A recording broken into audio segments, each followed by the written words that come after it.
Hello, I'm Dylan. And I'm Keon. And this is Trust Your Doctor, that podcast that's ludicrous because this week we watched Silver Nemesis, Written by Kevin Clarke.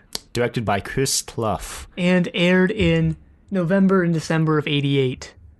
So the musician, not the word. Yeah, ludicrous. The He was in this. the Fast and Furious quote-unquote actor. Actually, I don't know. I haven't seen those And movies. he's also in Crash. Oh, yeah. Another movie about speeding cars. Well, I mean, barely. I mean, from the premise, you would think it would be more about speeding cars. You would. But It is about them, like in the sense that they're in the movie. But anyway, this isn't a Crash podcast, and if it were, it wouldn't be on episode 157. well, so the serial was meant to be the season finale because, big 25th anniversary special. And big reveals at the end, actually. No. At the same time, J&T was adamant that it be aired on November 23rd. And because of a delay in starting the season, it ended up becoming the third serial in the season rather than the final serial in the season. Yeah, gotta have those important dates that nobody's going to either care about or notice. Well, the die-hard Doctor Who fans will notice. Yeah. But the ones who've been there since Heart now. But what, percentage are still around? What are the die-hard fans? I mean, it's been on for 25 years. I mean, if someone started watching it when they were 10, say, there would be 35 at this point in the show. Yeah, okay, but of all the people who watch it, who is, someone who's seen every episode and has been around since the beginning. I guess, some people. I mean, I noticed it and, kind of thought it was cool, so I guess there's that. Yeah, well, it was kind of nifty, I suppose. Yeah, I guess sort of an overarching thing for this season, with the other Remembrance of the Daleks. Yeah, Remembrance of the Daleks was right when it first started, so. Yeah. So it begins with location card on screen. It's London, 1988. Yeah, it was just South America. It doesn't tell you where. Oh, yeah, it's just somewhere in South America. And then the people start talking with German accents, and then you realize these are neo-Nazis. Yeah. Or just actual Nazis. Well, yeah, one of the leader dude was, definitely part of, the regime or whatever. The Third Reich. Well, not the Third Reich anymore. They toast to starting the Fourth Reich right then. Well, he mentions how he was with Hitler and his bros. So, Hitler and his Nazi bros. Yeah, which boy band. Jesus. Which I wondered how old he was because he was 50 years ago. I did this, that, and the other, and I was like, all right, so you must be in your 70s or 80s, at least in your 70s. He must be in his 70s. Yeah, looks pretty good for his 70s. Yeah. Maybe he's got some of that secret Nazi anti-aging formula. But yeah, they toast, and then all of a sudden it's England, 1638. Yeah, and we have Lady Painfort, or whatever. I thought it was Lady Painful, but it's Painfort, P-E-I-N-F-O-R-T-E. Yeah, and Richard. And Richard. Richard. Yeah, so Richard's about to shoot a bird with a bow and arrow, and then the lady's we also didn't mention what's-his-face, the Nazi leader guy was about to shoot... De Flores. De Flores. Was about to shoot a bird, and then one of his underlings interrupted him. They should have just actually shot these birds, killed birds for the entertainment value. Okay, no. That's wow. I mean, I think there's enough things that die in this serial to be entertaining if all you want is some birds to be killed, let's be honest. Yeah, probably. So, yeah, I guess symbolism there. Anyway, this mathematician's so I figured out when that asteroid's going to come back. It's November 23rd, 1988. And they're oh, sweet. He calculates also that it passes by the Earth every 25 years. Yeah. He's like, but it's going to come back in 350 years. And they're like, oh, sweet. Yeah, the wiki points out that it would have actually been impossible for the mathematician to calculate it to come back on 1988 because the calendars changed in between the 1600s and the 1900s. Yeah. And he would have no idea or any way of knowing that, so... Yeah, but, I mean, on the other hand, it's just a TV show, so... The wiki also says it gets retconned in a serial next season to explain why that happens. But anyway, theoretically, he could have calculated the day it would have come back. He just wouldn't have known the date. Yeah. Yeah, because the year used to start, well, in England at least, sometime in March, I guess. Yeah, something like that. The Julian and Gregorian calendars. But that's a job for a history podcast. It's a job for Crash podcast. Crash Cast. Pod Crash. It's the catchphrase can be like, it's a train wreck, but on the road. Because that's what a car crash is, except it doesn't involve trains, and it's not on tracks. I mean, it might if you and like it's stop on the get tracks. Completely derailed. If you ignore those signs that are like, don't stop on the tracks. You stop on the tracks, and then you have pieces of car littered all over the road, along with pieces of your body. It's pretty hard to disobey those signs. You really have to go out of your way to stop on the tracks. Wait, because you have to go under those little arm things. It's possible. I mean, they don't have little arm things if you're biking or walking. You can just walk across the track. I mean, you can drive your car around the arm things. I mean, I don't know. We live in Southern California, so like, you know, the idea is that our public transportation system sucks, which it does, but I still use it. So, you know, and so do I. So people, get hit on those trains like weekly. So, not sure how that happens, but it does. Maybe not weekly, more like monthly. Well, there was the other day that lady who got killed by that car, but anyway. Damn cars, always going around killing people. Oh, yeah. Anyway. Aren't you more likely to get, like, eaten by a shark than die in a plane crash? So the moral of the story is fly everywhere. Yeah, like the scientist here mentions that he wants to create a flying machine. He mentions it so casually and just like offhand. He's just like, you know what I should create? A flying machine. But unfortunately, his dreams never come to fruition because he gets killed. He gets killed. He gets brutally stabbed in the literal back. Oh, God. There's this, like, kind of funny, in the darkest possible way scene where they mention how they need a blood sacrifice for this thing to work. And the camera just, like, hands it over to the scientist. And Richard and Painful, I'm calling her Painful, I don't care what anyone wants or thinks, just sort of look at each other and smile. Yeah, well, meanwhile, in 1988, the year the Doctor just happens to be in. No, he knows. Well, he knows, but yeah, he just kind of forgot, I guess. Again. There's this implication that he created the Silver Nemesis, but not the statue, the Silver Nemesis. The, like, living metal that it's made of, he made it, and Lady Painfort took it and made the statue. Yeah. And well, he sent it into space, that's, like, for sure, but they're going for the whole 3 founders they're continuing to go for that. They're being mysterious about it. Doctor Who. I'm not saying there's a season in the reboot that ends with that question, but I'm definitely saying there's a season in the reboot that ends with that question. Anyway, so the Doctor and Ace are just watching a jazz concert on a lawn somewhere. And then Ace goes and gets the signature of the musician. Yeah, on tape. So the Doctor's like, all right, well, now I guess we can just wait for the asteroid to come back. Yeah, because his pocket watch goes off, and he says that he forgot what it was for. And Ace is like, wow.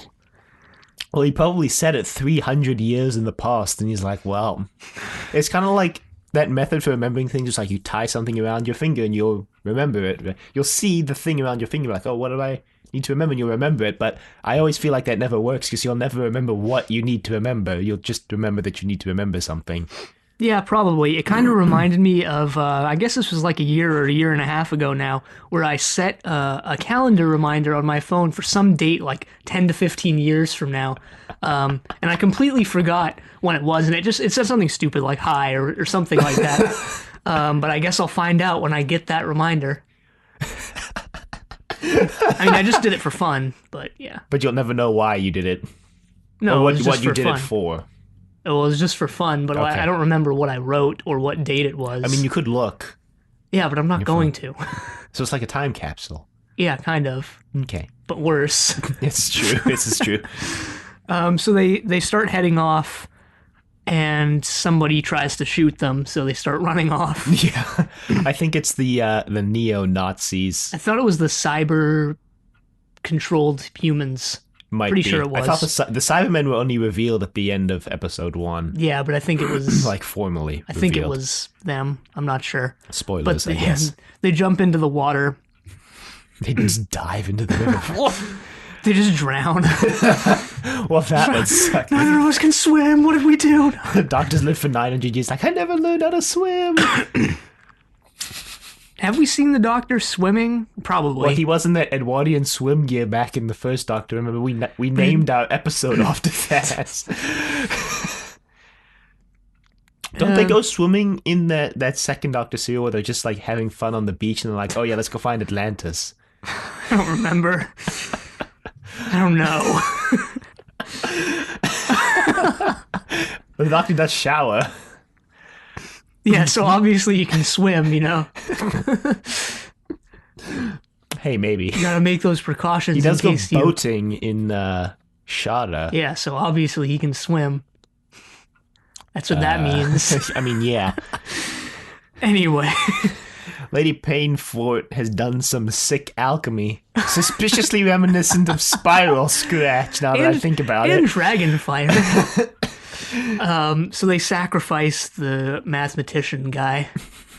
To teleport through time to 1988. Yeah, the teleportation effect was kind of interesting, actually. It was sort of, it wasn't that, like, visually impressive, but at the same time, it was like, maybe this was just a result of me not paying attention, but I don't think so. It was sort of just like, before you knew it, they weren't in this, medieval keep, not medieval, but they weren't in this, like, castle basement. They were in a restaurant, and it was just like, all of a sudden, before I even realized it, they were.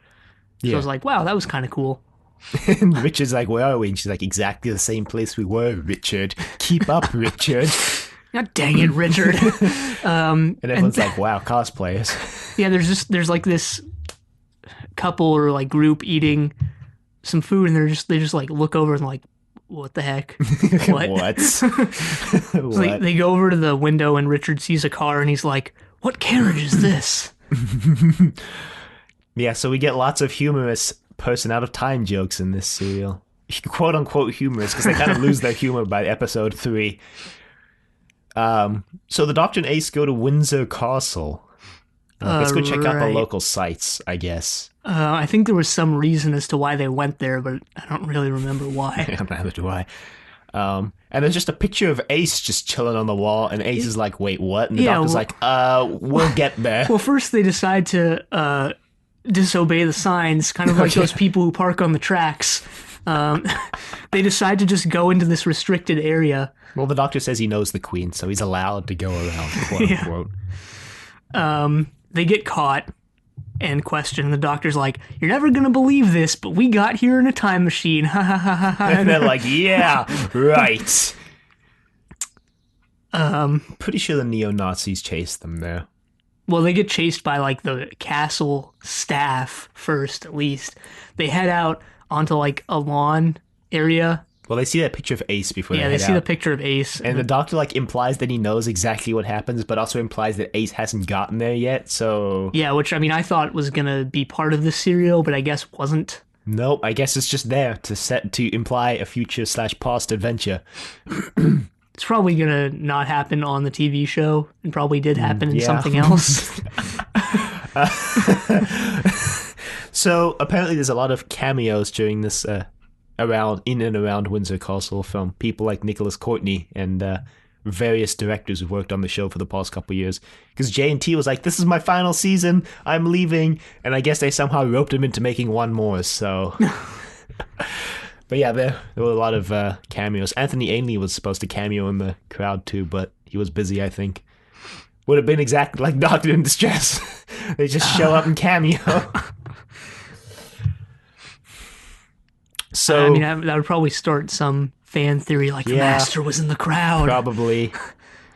There's probably a fan theory out there that Nicholas Courtney is the Brigadier in that crowd. I mean, he wouldn't recognize this Doctor, so... Yeah, so Lady Painfort and Richard kind of just run around for a bit looking for the Nemesis.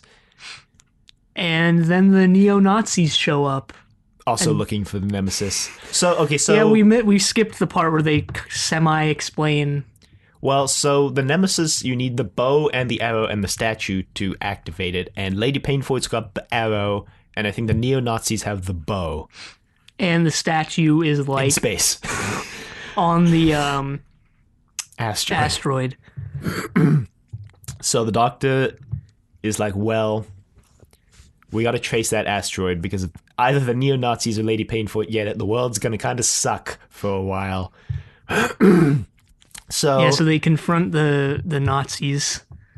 Yeah, at this like random air base just in the middle of nowhere. And the neo-Nazis are going to shoot Ace and the Doctor, and then they get shot by someone off screen. And the Doctor's like, don't thank them just yet, Ace. And then it pans over to reveal the Cybermen. I was kind of surprised, I guess. I mean, with a title like Silver Nemesis, it's like, yeah, sure. Kind of implied that they'll show up, but maybe not necessarily. Yeah. Apparently the guy who wrote the serial wanted to use the Daleks, and they're like, no, we're using them for remembrance of the Daleks, sorry. So yeah, I'm trying to think, like, what if the Daleks and Cybermen were just switched? Would it really make a difference? No, I mean, yeah, I think it would. I think it would because they did this stuff with Davros. So well, yeah, but it also seems like a more Dalek-y plot to me. Well, maybe while watching this, I kind of felt like it was a very similar plot to Remembrance of the Daleks. Like the Doctor's got this powerful device that he forgot about, and then there's like three factions fighting over it, and the Doctor gives it to the one super enemy faction to destroy them. Yeah, it was pretty similar, but in my opinion, better executed. Yeah, I really liked episode 1. I was really excited to watch 2 and 3. I was like, oh man, episode 1 was awesome. They're setting up like all these different factions and they have this, weapon and it's super powerful. And, I was curious as to what more twists were going to occur, I guess. But there really weren't any more huge twists, so... Which is okay. I guess there didn't need to be any big twists after that. They tried to do that thing where they're like, I'm going to reveal all your secrets, Doc. And the Doc's like, okay, do it. I don't care, just do it. Yeah, I mean, I kind of would have liked a less straightforward plot after this, but whatever. And they seem to be setting up like a lot of mysteries, like, oh, you'll find out when he doesn't say you'll find out, but you'll find out when this was painted, Ace, and then like eventually. But not in the next 2 episodes. Wink and smile at the camera. I don't know. The Doctor's doing the Yoda thing where he knows a lot more than he's letting on, but he's just trolling the hell out of Ace by not telling her anything. Yeah, the way that they like got around revealing everything right off the bat in this serial was that, the Doctor doesn't have time to explain it to Ace. If they talk about, it's sort of not very believable because they talk about all this other stuff. Like jazz. Yeah, because like, what if you just dedicated some of that time to telling Ace what's going on? I mean, obviously they just do it because you don't want to know, as a viewer, like what's going on. They could have explained it to her off screen, and then they would have explained it to her, and the viewer wouldn't have known. Like, I guess, or they could have just done something similar to that, or like have some better reason as to why she doesn't know. But hey, what are you gonna do? Anyway, episode 2 begins with sort of a shootout. A bunch of Cybermen and Nazis die. And the Doctor and Ace make off with the bow. They're like, haha, we got the bow, which means no one can activate the statue. Yeah, the Nazis' weapons don't work against the Cybermen, obviously. Well... but then Richard and Lady Painful are like, hey, we have these gold-tipped arrows. Yeah, they figured out that or knew somehow that the weakness of the Cybermen was gold. Yeah, I think the doctor might have Tipped them off at some point. I don't really know. I think the doctor like heavily implies he's set this plan in motion a long time ago by making Lady Painfoot make the statue, and he wants to destroy the Cybermen, so he got Lady Painfoot to make the statue, told her that the Cybermen were going to show up and that their weakness was gold. Because at the end, Lady Painfoot's like, you were a pawn in my game, and the doctor's like, I think you got it wrong. You were a pawn in my game. Yeah, there's all that chess stuff. Weird, yeah, chess metaphors. But the arrows are also poison tipped, so when Ace tries to touch one, the doctor's like, no, they're actually poison tipped. Don't do that. Yeah, don't. I wonder if he told her to tip the arrows in poison also. Probably not, to be honest. It's like that dumb plot point in the fourth Pirates of the Caribbean movie where freaking Blackbeard Barbossa coats his sword in poison, and that plot point only exists to set up some BS choice for Jack at the end of the movie. I think I've seen that one. I'm not sure. I know I've seen the first one, which was a great movie, by the way. Yeah, it is. And then I've seen like one of the other ones. Don't worry, we'll be watching the other ones very soon. Well, not the fourth one. Not the fourth one, but... And the fifth one actually looks better than the fourth one was. So what's the one where the ship is in a desert? Is that the third one? It's either the second or the third one. Actually, it's the third one, because I think at the end of the second one, Jack Sparrow gets sent to Davy Jones's locker, which is that desert. Oh, okay. Anyway, not a pirate cost. Yet. Well, I mean, we did... Okay, never mind. So, yeah, the Doctor and Ace, well, they go settle down at just near some stream, I guess.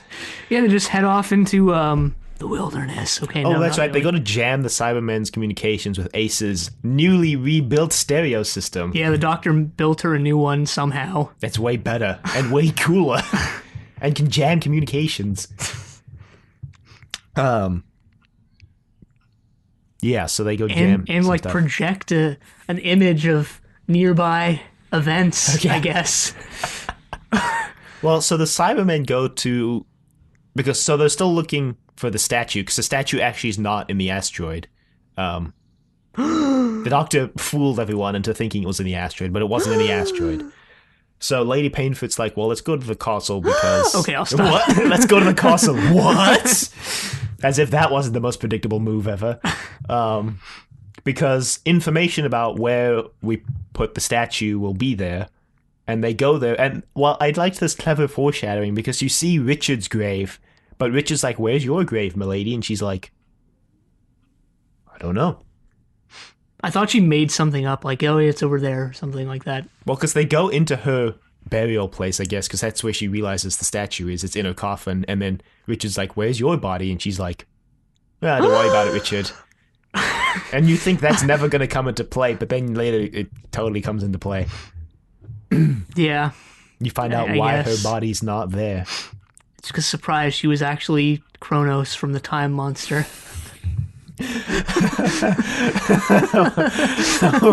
Well, that's a reference and a half. No, it's because she gets killed in present day. Spoilers.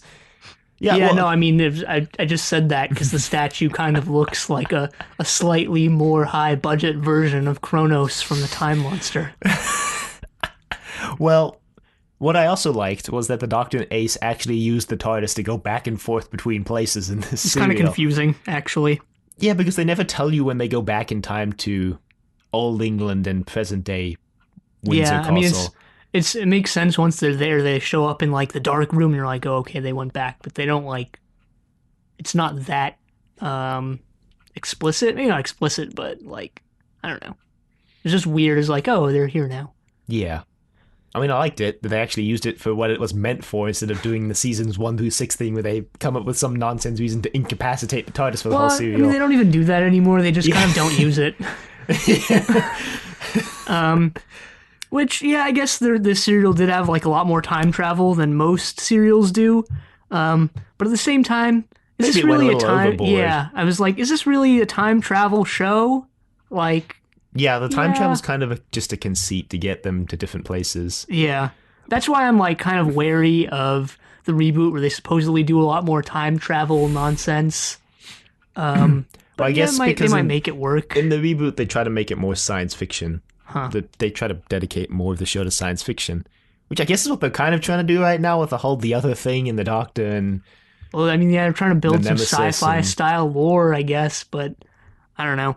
They seem like pretty grounded on Earth and like relating events to Earth. Okay.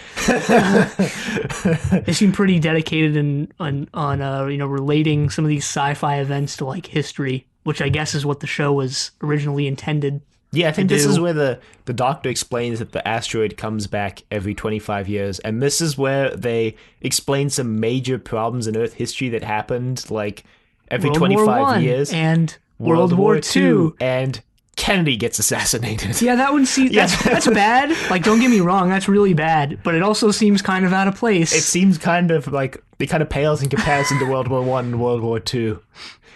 He could have done, like...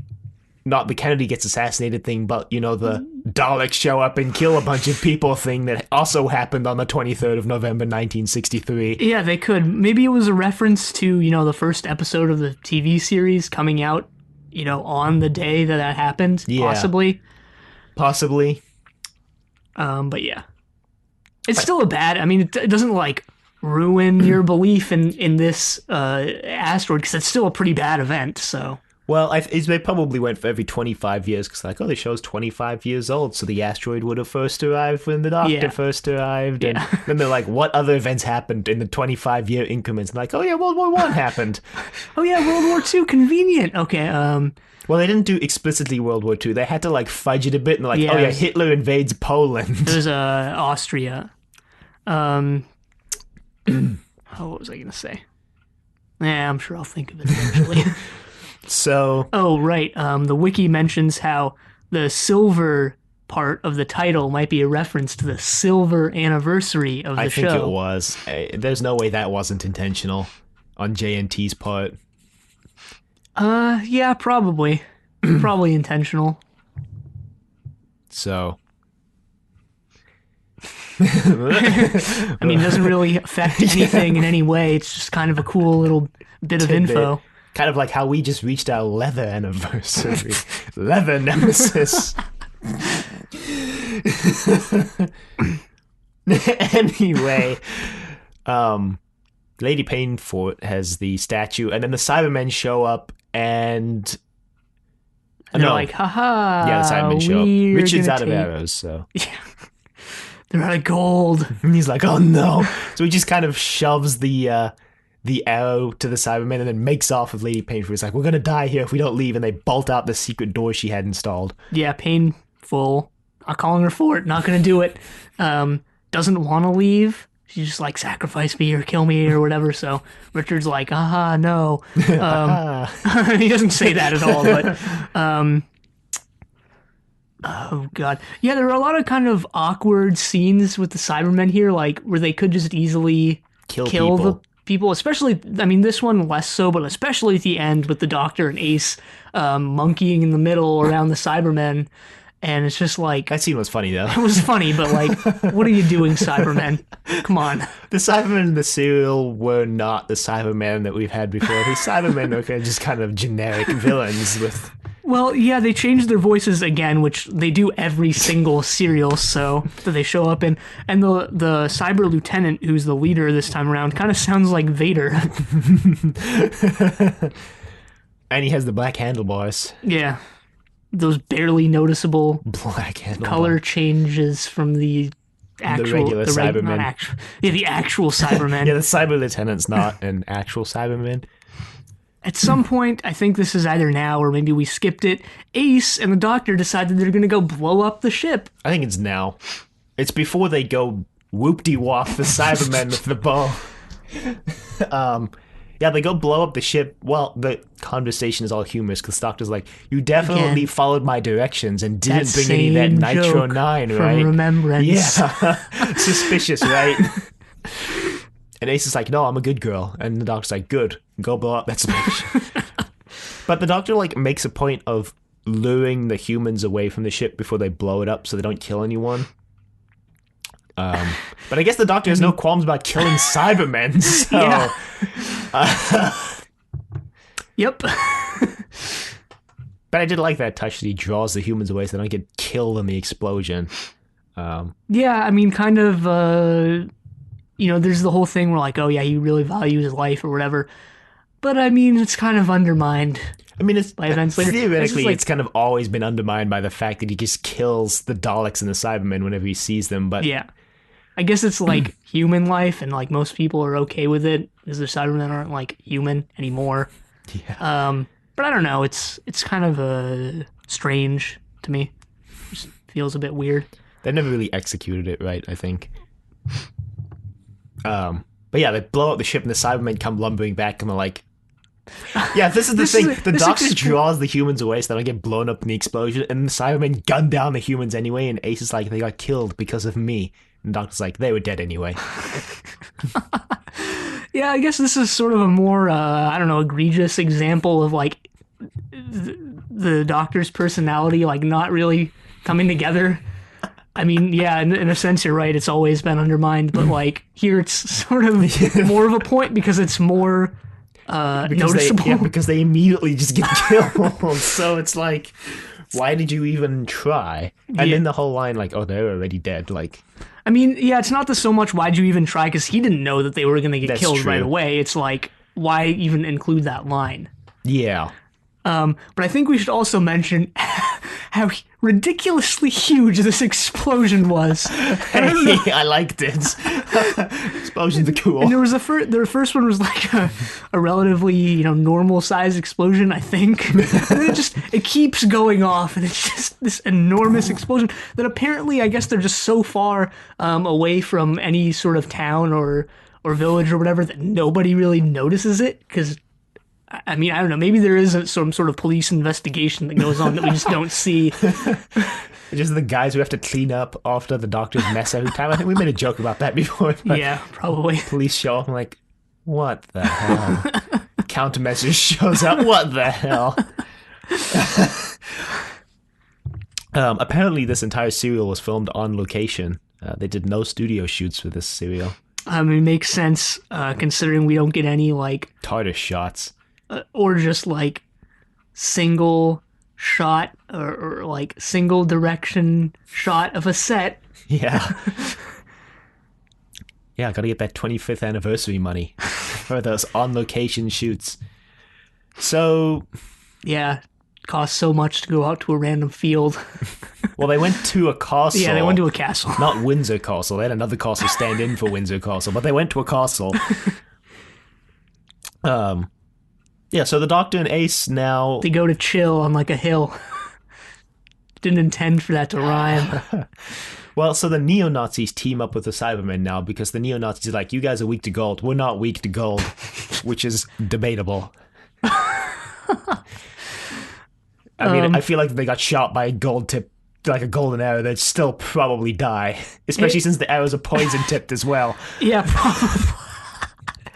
Yeah, there's that. Also, what I thought you were going for was like they can be bribed by gold. I was going for that originally, but then I realized gold tipped arrows would still kill them. Yeah. So the Cybermen suspiciously mention how they're willing to give half the Earth to the Nazis once they. Yeah, and as soon as the Nazis are off screen, the Cybermen are like, yeah, we're not giving them anything. Kind of what the Cybermen do in every serial now, to be honest. So there wasn't that one Cyberman who lets them get away in this, which I guess is more of a Dalek thing. It's more of a Dalek thing. But I think there have been some Cybermen who've done it. Yeah, less so than the Daleks. So. The Daleks. The Daleks. Yeah, Cybermen voices in this were not as cool as they've been. No, really the original 10th Planet Cybermen voices were the coolest. I still think the Tomb of the Cybermen ones were the coolest. Yeah, those are pretty cool, but this continues the trend of them getting like, They're getting increasingly less cool. Don't worry, they make them pretty cool in the reboot. I actually, well, not too recently, but like semi-recently, looked at the Cybermen from the 10th planet, and I forgot how god-awful they looked. I honestly forgot how they were just wearing, like, loose-fitting bodysuits that sort of carrying resemble... around old cameras. Yeah. Hey, they were working on a pretty low budget. It's weird. When we were watching it, we never thought it looked that bad. We didn't really have any comparison. Yeah, but Cybermen. Now that we have this, we look back on it like, Also, that was a reconstruction, which probably actually doesn't have anything to do with it, so whatever. So, yeah, well, the neo-Nazis realize they don't actually have the bow. That's why they team up with the Cybermen. Because they thought they had the bow, and they're like, damn, the Doctor took the bow. The Cybermen have also immediately recognized that the Doctor's changed his face. Yeah, it's more of just a plot convenience. I think I think they recognized it at some point in another Cybermen serial without anyone telling them. I'm not sure, though. I think I seem to remember something like that. I don't know when it was, but... Yeah, it was one of them. Yeah. And then there was that other one where they used them not recognizing the Doctor as a clever plot point. Yeah, that was in Wheel in Space, I think. Maybe? Maybe Wheel in Space was the one where they did recognize him. I think Wheel of Space was the one where they recognized him because the Cybermen had seen that Doctor before, like twice in his run. Probably Revenge of the Cybermen where they didn't recognize him. The fourth Doctor Oh yeah, one. I guess they did see him in whatever that one with the guy Invasion. with the lazy eye was. You mean with Tobias Vaughn? Yeah, not sure how you remember. Good. You're not sure how I remember that? Yeah. I don't know. Yeah, I guess it doesn't really matter though. They recognize him here, so. Anyway, yeah, Ace and the Doctor show up and kind of whoop-de-wop him and connect the bow with the Nemesis and then run off. And the Doctor's like, yeah, well, the Nemesis will follow the bow now that it's been activated, so we just gotta run really far away. Because they do. They go lay down on a hillside. Well, then they go to back to the suspicious air base, which we found out was the current location of the Millennium Dome. Oh, yeah. In London. That terribly designed structure. I feel like anything named with the word millennium in the name just looks terrible. It's Millennium Bridge. Yeah, as Millennium well. Bridge doesn't look that great either.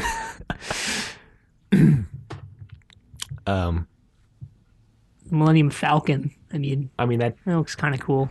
It looks kind of cool, but if you think about it, it's kind of a pancake with prongs. With a bite taken out. Yeah. So but it made the whatever run in however many parsecs. The Kessel run, and was it the Kessel run? I don't know. Less than 12 parsecs. Parsecs a unit of distance, by the way, not time. I feel like almost everybody knows that at this point. I mean, I didn't. I'm also not that much of a Star Wars nerd that I remembered the lines, so there's that too. Well, being in the physics department, you have to know what a parsec is. It's just the only reason why I remember the... Okay, well, I mean, maybe he did make it in less than 12 parsecs. Yeah. Maybe it's less than 12 parsecs, and he just tells people that because they're probably not going to know what a parsec is. It makes him sound cooler. I mean, probably, to be honest. Knowing Han, that's probably what he did. Yeah, I'm sure they can just write it off like that after the writers I think they clearly did, to be honest. Okay, yeah, sure. And by writers, you obviously mean George Lucas, right? Yeah, I think didn't he co-write the first one with someone? I think he wrote the fourth one, and then they cleaned up the dialogue on the fly. I think there's like a co-writer credit for that. I'm not 100% sure. We did an episode on that, and we still don't remember who wrote it was like more than a year ago. That's true. Anyway. So in episode 3, the Doctor goes... Episode 2 ends with this cliffhanger where the Daleks and the neo-Nazis are having this face-off, and they're like... And the Doctor finding out that the cyber fleet is right there. Chilling right above Earth atmosphere, and he's like... This is what I expected, but I didn't expect them to be cloaked. The boombox that he made for Ace apparently can pick up on this. He slipped some extra features in there. Yeah. Questionably. Which I guess is pretty cool. I mean, this boombox is more of a dangerous anachronism than in the last one. Oh, I thought you were going to say then the sonic screwdriver. Yeah, that too. Yeah, I guess that whole dangerous anachronism thing doesn't really make sense considering they bring all this other weird technology, including the TARDIS, wherever they go. Yeah, well, they don't just go... never change their costumes. Those are pretty dangerous anachronisms. You think someone's going to recognize them? It'll be fine. Well, no, I mean, like, they don't... Say they're in, like, 1638, they're wearing, like, 1988 clothes. That was more of a problem when the Sixth Doctor was strutting around looking like a rainbow vomited on his coat. He shows up in the caveman era wearing all these exotic colors and, like, I think we should kill the witch. So, yeah, the Doctor brings the Nemesis to the asteroid. Nemesis. Yeah, his Nemesis to the asteroid and sticks it inside and gives it explicit directions to ignore any directions after that and also to go blow up the Cybermen fleet. And then the Doctor gives Ace a bag of gold coins and a slingshot. This is where you see the sort of like Kronos from Time Monster-like design of the statue person. Yeah. Kind of floats around. It's like, what's up? Yeah, it's sort of ghostly. Has kind of a cool voice. And then it just lies down. It's like, well, that's our special effects budget for the serial. Time to lie down. And then we get Lady Painful and Richard hitchhiking. Richard says that he's discovered the way to pick up carriages. Yeah, because he watches a guy hitchhike. And he's like, he has this super surprised look on his face when someone just goes past him. He's like, what? Eventually this lady stops who, I guess this lady is definitely American lady. Yeah, she's from Virginia and is definitely filthy rich. She's driving around in this limo. Yep. And has come to England to discover her roots. I'm not sure what kind of like social commentary they're going with her being a complete idiot. Yeah. She's not, I mean, we don't really know that she's dense. An idiot. She's just dense. Because she's not picking up on the fact that Lady Painford and Richard are like obviously not from... she's not from their time. I mean, it's not and even... they're making it really obvious. Yeah, but I mean, it's not even so much that is like... Because, I mean, if something like that happened to you, you wouldn't like immediately write it off as like, oh, they're time travelers. You try and like fit it into your own understanding of what's going on. I mean, yeah, but which doesn't really include time travel on like a regular basis. But she comes up with this contrived explanation that she miraculously picked up these two people who miraculously have studied her family history. Yeah, that's like slightly more unbelievable, but I don't know. I regret calling her an idiot, but I do think that she's like an idiotic stereotype. Not that the stereotype is idiot. I don't know. Okay, I see it. Like, she... Not that she is an idiot, but that the stereotype is... No, not even that. She's just like the stereotype of like the idiot American, which may or may not be true. Saying I'm not sure is... exists. Okay. Yes. That is what I'm saying. Also might be kind of gendered, like I really don't know, nor do I really care to look that much into it. She offers them a drink of probably alcohol. Hard alcohol. Champagne. And they're like, yeah, no. So, yeah, everything and Richard's converges. like, I don't know how to read and write. It kind of made me feel bad for him. He just casually drops this information on a servant, and I don't know how to read and write.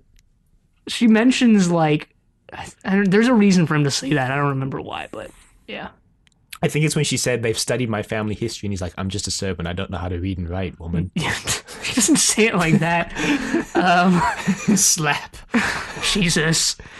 Yeah, Lady Painfoot has all this commentary about how she definitely killed one of this lady's ancestors for cheating her out of something. It was a slow-acting poison.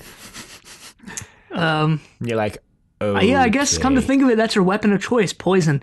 So, yeah, I don't know. I kind of felt bad for Richard for this entire thing. I mean, to be honest, Richard makes it out of this serial. Of all the serial-specific characters, he makes it out of this with the best deal.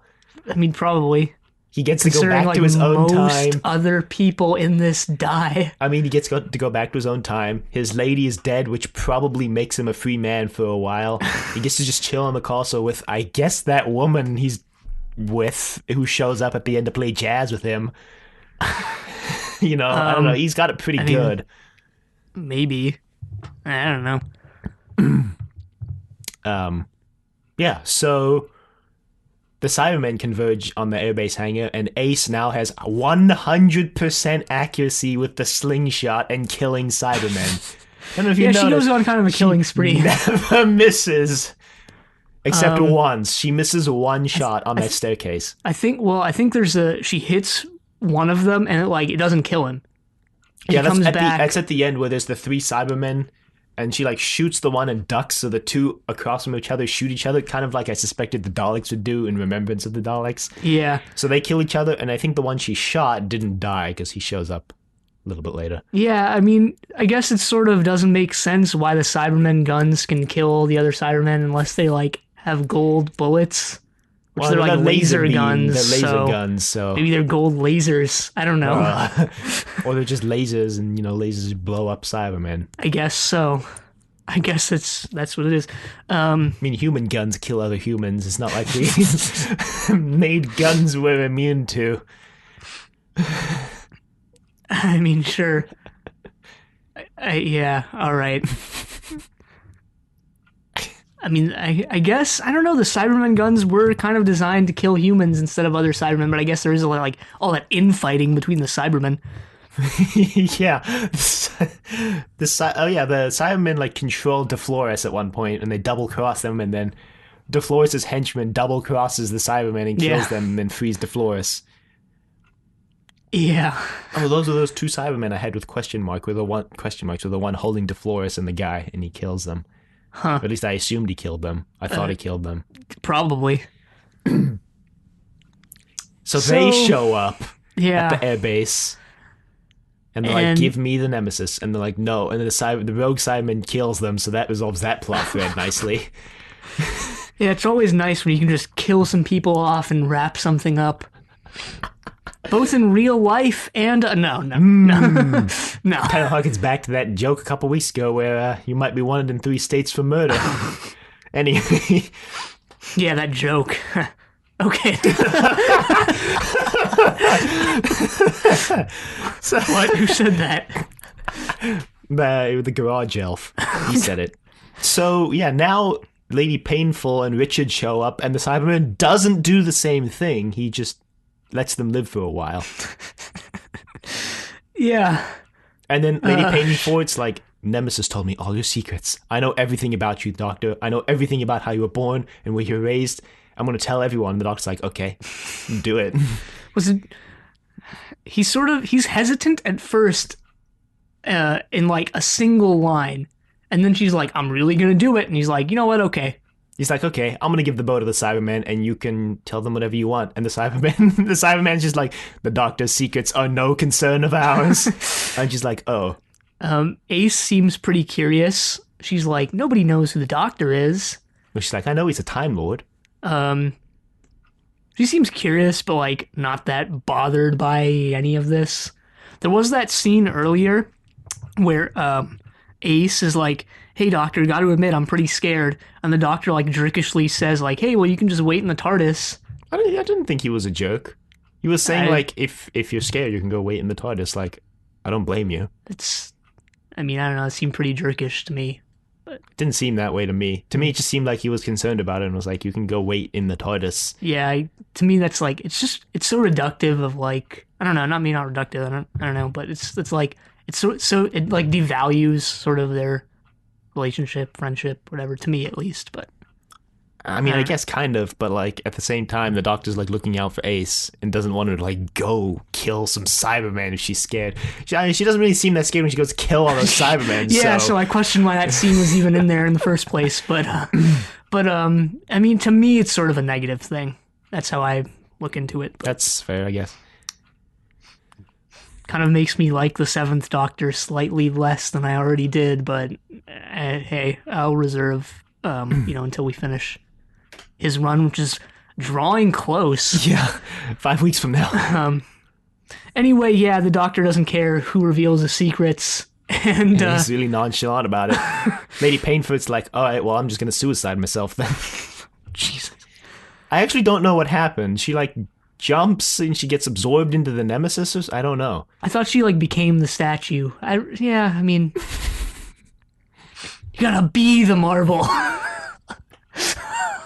There was that scene where Ace is like, "Have you lost your marbles, Doctor?" And he just reaches into his pocket and pulls out marbles and drops them into Ace's hand. And I was like, "What?" Yeah, I have a problem with that scene too. Like, now that you bring it up, I kind of forgot about it. But the whole Seventh Doctor run so far is just like, look how weird and quirky the Doctor is. Look, he's so weird and quirky and off the wall. Look, I mean, that all was this the stuff he Sixth does. Doctor too. I didn't The feel Sixth it. Doctor did Wasn't it worse, feeling it in as my much. opinion. Maybe. I don't know. But Because like the Sixth Doctor's like whole first season was him like trying to sound intelligent and quoting all those random authors. Like, look how weird and quirky and how many things he reads. And he like quotes Shakespeare and he's like, look at me, I'm Sherlock Holmes. And it's like, yeah, but that's not necessarily weird and quirky to me. That's like pseudo intelligent, or like I don't know, well read maybe. eh. Yeah, I don't know. I think the Seventh Doctor is pulling it off better than the Sixth Doctor, to be honest. We'll see. There are some like sort of maybe not weird and quirky, but just sort of like funny things that he does that I did like in Dragonfire when he tries to pet that creature. I think they're trying to go for subtle humor instead of the outright Fourth and Second Doctor off the walls stuff. Which, like, the Fourth Doctor was quote unquote weird and quirky too. Yeah, but the marble thing feels pretty forced. Like, have you lost your marbles? Oh, look, marbles. Oh, look, I'm going to drop them. Yeah, I agree with that. I don't know where that scene came from. Yeah, anyway, the Nemesis goes into space and wipes out the whole Cyberman's fleet, so the Doctor's basically committed genocide. Again. Twice in one season, he's killed off two of his biggest enemies. You have to admit the Seventh Doctor has a better track record of wiping out his enemies than any Doctor before. Yeah, sure. Not that that's necessarily a good thing. But not that it's necessarily a bad thing. Maybe he'll wipe out the Master next and finally move on from that plot thread. Hey, Master, you know all that killing intent that I never had? Well, I have it now, so pulls out a gun. Watch out. Pulls out a gun, shoots him. Yeah, well, that was easy. Yeah, I forget how they deal with the Cyber Lieutenant. Oh, Richard grabs an arrow that's stuck on the TARDIS and stabs the Cyberman with it. Yeah. There was a TARDIS stuck on the TARDIS door. No, there's an arrow stuck on the TARDIS door from like way earlier in the serial. Yeah, nice bit of continuity. And then Richard goes. The Doctor takes Richard back, and they just chill in the garden. And Ace is like, "So who are you, Doctor?" And he's like, "Shh," and it ends. No, she goes, "Doctor, who are you?" Which isn't so much of a question as it is, "Doctor, who are you?" She's just saying. Doctor Who, are you? You are Doctor Who. Doctor Who, are you? See, that scene like pretty clearly indicates that it's supposed to end the season because it feels like that would wrap up like a season. Like, who are you? And it's like, shh, not gonna tell you. Yeah. So it feels kind of weird that there's another serial next week. Yeah, and this sort of, if you didn't know any better, would imply that like next week there's going to be some revelation as to the Doctor's past. Not next week, but next serial. Yeah. Whether that's true or not, I have no idea. I mean, I somehow doubt that it's true because the next week's serial was intended to be aired before this one. So. Yeah, I highly doubt that it's true, but maybe they can sneak in some lines. I really don't know. But probably not going to happen. No, probably not. I mean, overall, I really liked episode 1, as I mentioned earlier. I enjoyed the serial. And then episodes 2 and 3, I don't know, they kind of fell flat to me. I don't know. I thought they were okay. Reason. I mean, I enjoyed them. I liked that the Doctor's running around with his plan, and at the same time, the Cybermen and the neo-Nazis and Lady Painful are running around trying to kill each other, but also trying to get the bow from the Doctor, and he's just like, ha ha ha, not gonna give it to you. Yeah, it was pretty interesting. I didn't notice it, I guess, until you said it, but yeah, sort of a more enjoyable version of Remembrance. Yeah. Well, I don't know if I'd say more enjoyable, but pretty good season so far. An alternate take on it, I guess. Alternate universe version, although same universe, because it's I don't know. The music didn't feel weirdly out of place, so I guess that's a plus. I guess that's a good thing. Yeah. Well, Silver Nemesis. You can email us at thedoctordecadavegetable.com. Questions, comments, concerns, angry rants, love letters, your thoughts on the Cybermen. You can find us on YouTube, iTunes, and Google Play, all at Trust Your Doctor. Leave a rating if you like the show. Check us out on Facebook, Trust Your Doctor, like us on Facebook. Also check us out on Twitter, TYD Podcast, and follow us on Twitter. And next week, we watch the greatest show in the galaxy. But until then, the end.